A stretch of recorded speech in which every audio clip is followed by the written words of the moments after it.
আচ্ছা, ক্লাস 10-এর যারা 2026 সালে মাধ্যমিক দেবে তাদের জন্য ত্রিকোণমিতিক অনুপাতের প্রয়োগ চ্যাপ্টারের উচ্চতা ও দূরত্ব চ্যাপ্টারের একটি অঙ্ক দেখো, খুব ইম্পর্ট্যান্ট একটি গণিত।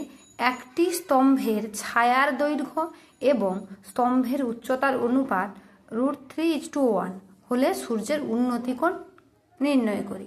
এই ধরনের গণিতগুলো যখন থাকবে তখন আমাদের প্রথম কাজ হচ্ছে খুব ভালো করে পড়বো এবং পড়ার সঙ্গে সঙ্গে আমরা ছবি আঁকবো কিনা একটি স্তম্ভের ছায়ার দৈর্ঘ্য এবং স্তম্ভের উচ্চতা। তাহলে আমি যদি ধরি এ বি এটার নাম আমি যদি ধরি বি, এটাকে যদি আমি উচ্চতা ধরি তাহলে আমরা সূর্য যদি আমাদের মাথার উপরে থাকে তখন তাহলে ছায়াটা কীরকম হবে?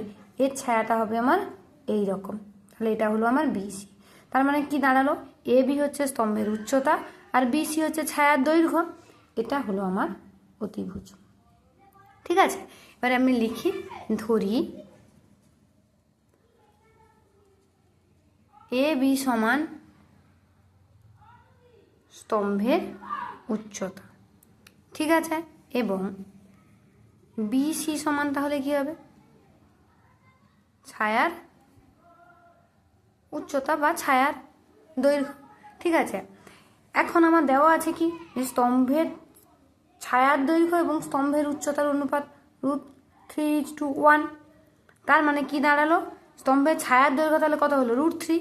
এটা হলো আমার √3, আর এটা যদি 1 হয় তাহলে আমরা ধরি কি ধরি না, ধরি বিসি সমান √3 এবং এ বি সমান কে। যেখানে এটা কিন্তু আমাদের লিখতে হবে, যেখানে কে একটি অশূন্য ধ্রুবক, এটা কিন্তু অবশ্যই আমাদেরকে লিখতে হবে।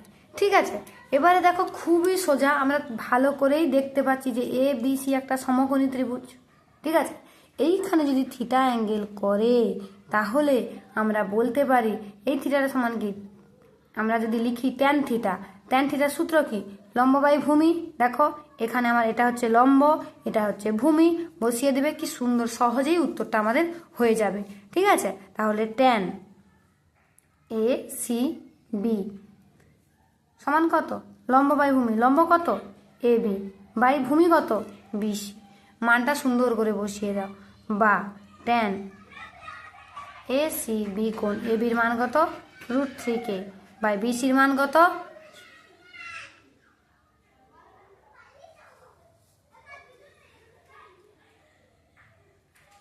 বিসির মান কত? √3। তাহলে কত দাঁড়ালো? বা ট্যান এ সি বি সমান 1/√3 দাঁড়ালো। ঠিক আছে, এবারে 1/√3 মানে কত? ট্যান 30। এইভাবে যখন পাবো ট্যানটা আমরা মনে মনে কাটবো, আমরা কিন্তু কাগজে কলমে কাটবো না। অতএব এ সি বি কোণ সমান 30°। অতএব সূর্যের উন্নতি